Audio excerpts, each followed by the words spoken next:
எல்லாருக்கும் வணக்கம். ப்ரெஸ் உங்கள் சப்போர்ட் எங்களுக்கு ஃபர்ஸ்ட்லேருந்தே ரொம்ப ஸ்ட்ராங்காக இருக்காது. We are very grateful for that. So others படம் நீங்கள் பார்த்தது மாதிரி ஒரு கண்டென்ட் ஓரியன்டட் ஃபிலிம், சென்சிட்டிவான ஒரு டாபிக் பற்றி பேசியிருக்கோம். இப்போ நிறைய பேருக்கு புரிஞ்சிருக்கும் அந்த டைட்டிலோட அதோட மீனிங், எதுக்கு, ஏன் இந்த டைட்டில்.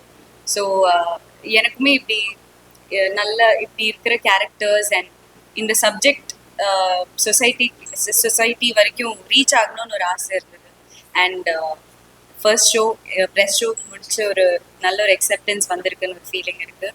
அண்ட் எனக்கு பெர்ஃபார்மன்ஸஸ் ஒன்றுன்னா, ஐ மீன் ஒரு கேரக்டர் ஒரு சஸ்பென்ஸாக வச்சுருக்கோம். அது பார்த்தவங்களுக்கு மட்டும்தான் தெரியும். பட் அந்த ஒரு பர்சனுக்குமே தமிழ் இண்டஸ்ட்ரியில் ஒரு பெரிய மைல் ஸ்டோனாக இருக்க போகுது.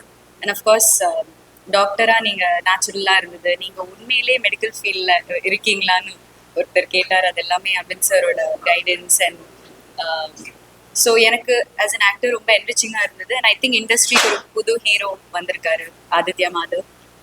ப்ளீஸ் சப்போர்ட் ஹிம், பிகாஸ் அந்த டேலண்ட் இருக்கிற ஒரு ஆக்டருக்கு இன்னும் ஆப்பர்ச்சுனிட்டிஸ் வரணும்.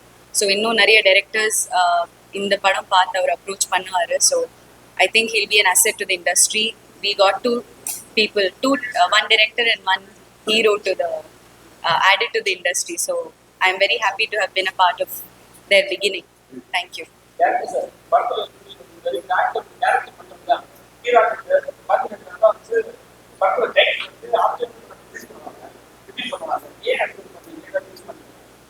இதெல்லாம் இப்படி பண்ணணும் அப்படிங்கிறது ஆக்சுவலி அப்படிலாம் பிளான் இல்லை. எடிட்டு முடிச்சுட்டு எனக்கு அதுக்கப்புறம் நான் ஒரு 50 வாட்டி படம் பார்ப்போம், எடிட் பண்ணி திருப்பி பார்ப்போம். ஸோ இந்த இடத்துல அதுக்கு பிளேஸ்மெண்ட் நல்லா இருக்கும் அப்படின்னு ஃபர்ஸ்ட் அந்த ஒரு ஃப்ளாஷ்பேக் அந்த போர்ஷன்ஸ் பண்ணும்போது எனக்கு வந்து தோணுச்சு இங்கே எங்கேயாவது கரெக்டாக இருக்குமோ அப்படின்னு. ஆனால் பிளேல வந்துட்டு எனக்கு அந்த நேரம் தோணுது.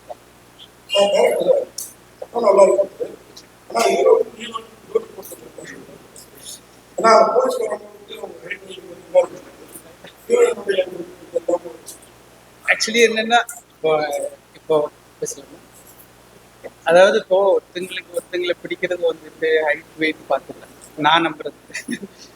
ஏன்னா நீங்க தானா வெயிட் பத்தி என்ன தப்பா கேக்குறேன்? நீங்க என் வெயிட் கேட்டீங்க, நீங்க தானே என் வெயிட் கேட்டீங்க. உங்க வெயிட் என்ன? இங்க தமிழ் சினிமா ரசிகர் என்ன ஒரு 32 வருஷமா ஜேர்னலிஸ்டா இருக்காங்க. வேலை பார்த்தாலும் ஒரே ஒரு யூடியூபரா இருக்கு. ஓகே என்ன பேசணும் அன்னைக்கே பேச சொல்ல வேண்டியது. இவர்கிட்ட நான் கேட்ட கேள்வி இங்க வளர்ற சார் இப்ப சப்போர்ட் பண்ணாங்க. ஓகேங்களா, நான் எந்த தப்பாவும் கேட்கிறேன், எல்லாம் வழக்கமா கேட்கிறேன். வெயிட்ட கேட்டா அதுக்கு ஒண்ணு ஏன் வெயிட்ட கேட்கிறீங்க? நான் நடிக்கிறேன். அவர் கூப்பிடாரு, சிரமம். நீங்க பேசி முடிச்சுட்டு சொல்லுங்க, நான் சொல்றேன். சிரமமா இருக்குதா? ஏன்னா ஒரு தமிழ் புரியல. இன்ட்ரெஸ்டிங்கான கொஸ்டின். என்ன இன்ட்ரெஸ்டிங்கான கொஸ்டின்? கொஞ்சம் பூசி நான் கேக்குறேன். எனக்கு நல்லா ஞாபகம் இருக்கு நீங்க என்ன கேட்டீங்க. சார் ஒரே நிமிஷம் முடிச்சிட்டீங்க, நான் சொல்றேன். பூசி மொழியில மாதிரி இருக்கிறாங்க. என்ன வேணும்னாங்க இங்க புஷ்போட சரிதா வந்து கொண்டாடுறாங்க. இங்க பூசி மொழியெல்லாம் என்ன பண்றாங்க அப்படிலாம் சொல்லல. நீங்க ஹீரோயின் வெயிட் என்னன்னு கேட்டீங்க, அது ரொம்ப டிஸ்ரெஸ்பெக்ட்ஃபுல்லான கேள்வி. நான் உங்கள்கிட்ட டைரக்டா சொல்றேன்.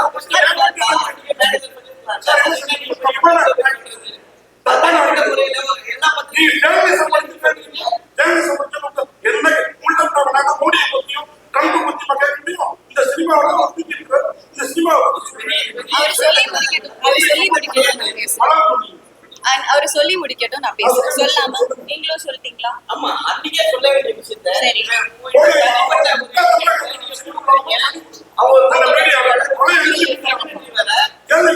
சொல்லி